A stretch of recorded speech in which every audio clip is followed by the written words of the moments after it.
Hello friends, welcome to my channel learn try and repeat. I hope आपको मेरी videos अच्छी लगती हैं और अगर आपको कुछ भी डाउट है तो आप प्लीज़ कमेंट सेक्शन में ज़रूर बताएं।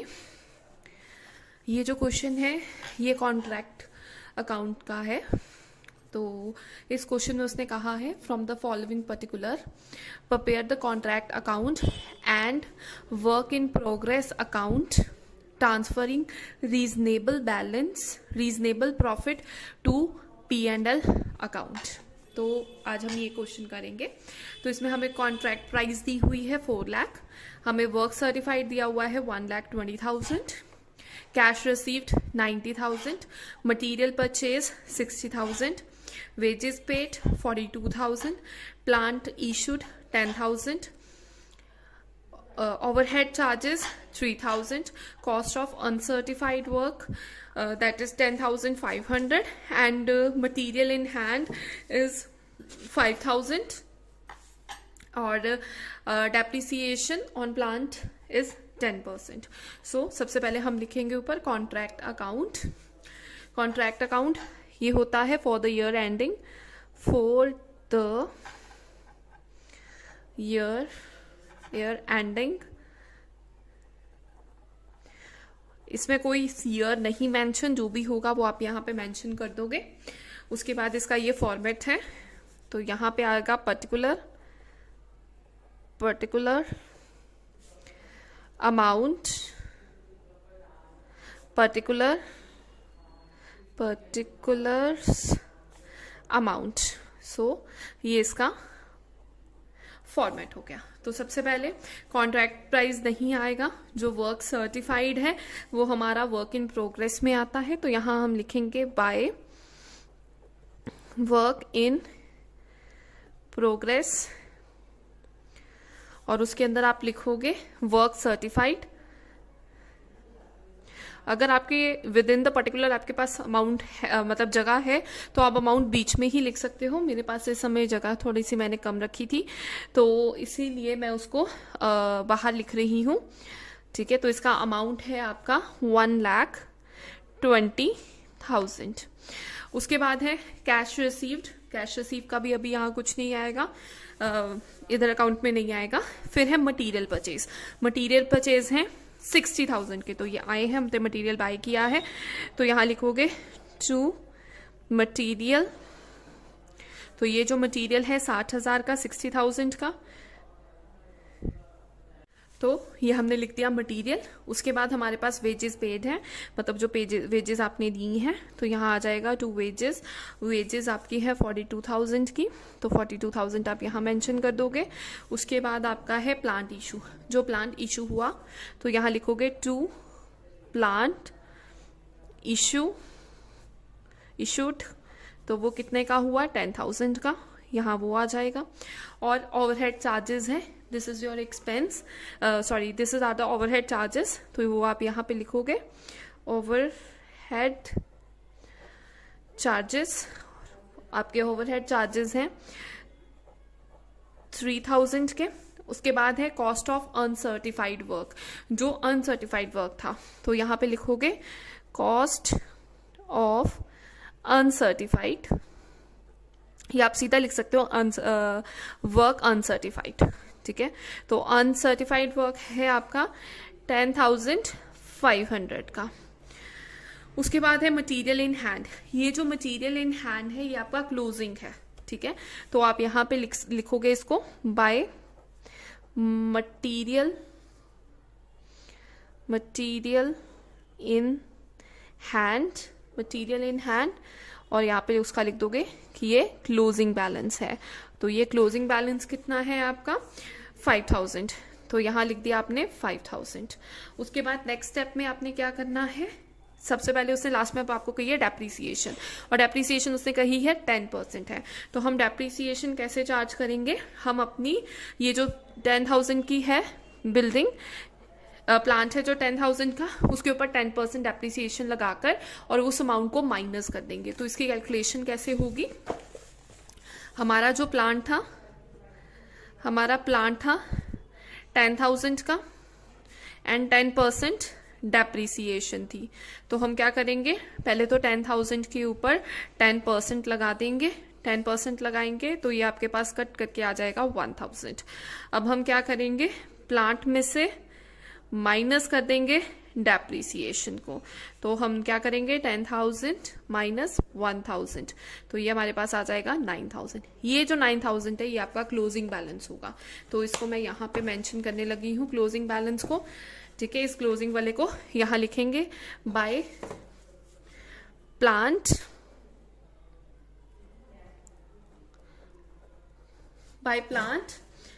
Closing balance. This is closing balance. So ये क्लोजिंग बैलेंस आपका 9,000 का है, इसको यहाँ 9,000 मेंशन कर दोगे। और बस अब इसमें ऑलमोस्ट सारी चीजें कवर हो गई है। हमने सिर्फ 2 चीजें छोड़ी हैं, contract price and cash received. अब इनको कर लेते हैं डेबिट साइड का और क्रेडिट साइड का टोटल देख लेते हैं कौन सी बड़ी है। मैं पहले इसका क्रेडिट साइड का टोटल करने लगी हूँ। 1,20,000 plus 10,000, 1,20,000 plus 10,500 plus 5,000 plus 9,000।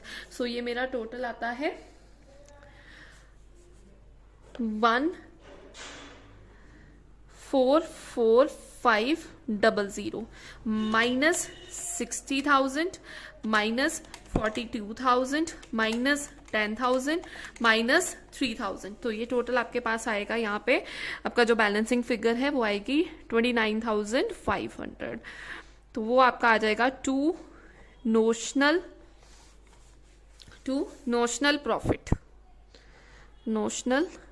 Profit. और यहाँ पे आप इसका टोटल लिख दोगे 1,445,000, 1,44,500।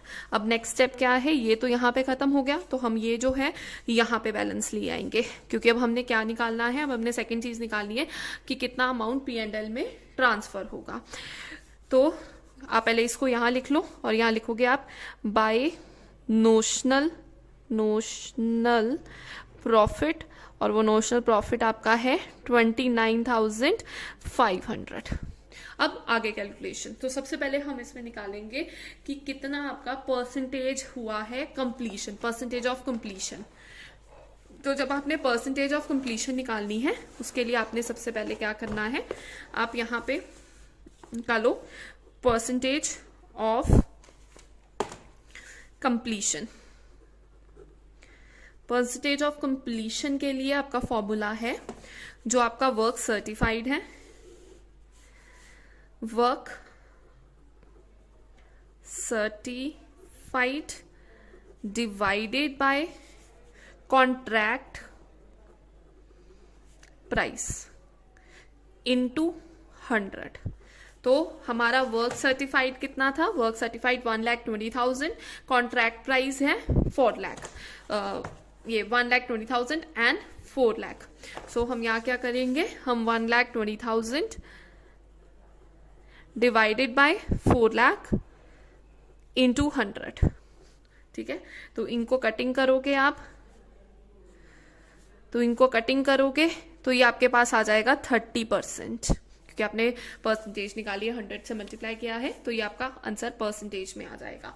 अब नेक्स्ट स्टेप क्या है, ये अब 30% है, इसके अलग अलग स्लॉट होते हैं, और ये जो 30% है ये इस कैटेगरी के अंदर आता है जिसमें 25% टू 50% कंप्लीशन है। तो अगर ये कंप्लीशन होती है तो उसके लिए हमारा जो फॉर्मूला है, हमारा जो आगे मेथड है करने का, वो है इज इक्वल टू 1/3, हम 1/3 करेंगे। हर केस में डिफरेंट होता है, 25 से 50 के बीच में अगर आएगा तो उसके लिए आपने ये फॉलो करना है। तो 1/3 इंटू जो आपका नोशनल प्रॉफिट आया है, नोशनल प्रॉफिट इंटू जो तुमने कैश रिसीव करी, cash received divided by work certified, work certified. So अब हम इससे कैलकुलेट करते हैं। 1/3 इंटू नोशनल प्रॉफिट कितना था, वो है 29,500, 29,500 into cash received, cash receive आपको क्वेश्चन में गिवन है, कैश रिसीव थी आपकी 90,000, तो 90,000 यहां लिख देंगे ऊपर, 90,000 divided by work certified. Work certified आपका है 1,20,000. वर्क सर्टिफाइड इज गिवन है, वर्क सर्टिफाइड 1,20,000. तो 1,20,000 मेंशन कर दिया. अब इसको कट कर देंगे और इनको सॉरी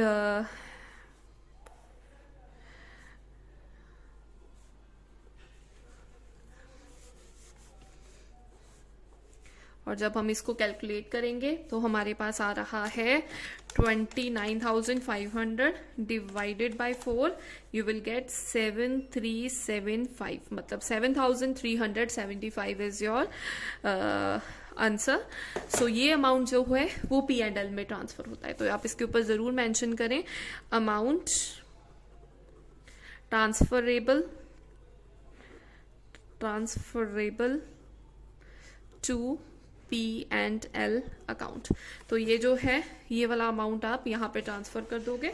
तो यहाँ पे आप लिखोगे टू P&L अकाउंट और अमाउंट आपका है 7,375 और उसके बाद आप इसका बैलेंसिंग फिगर निकाल दोगे. ठीक है, तो यहाँ पे ये तुम्हारा टोटल है 29,500 और तुम्हें इसको भी टोटल बनाना है 29,500. सो इसके लिए आप क्या इसका यहाँ पे क्या लिखोगे, प्रॉफिट रिजर्व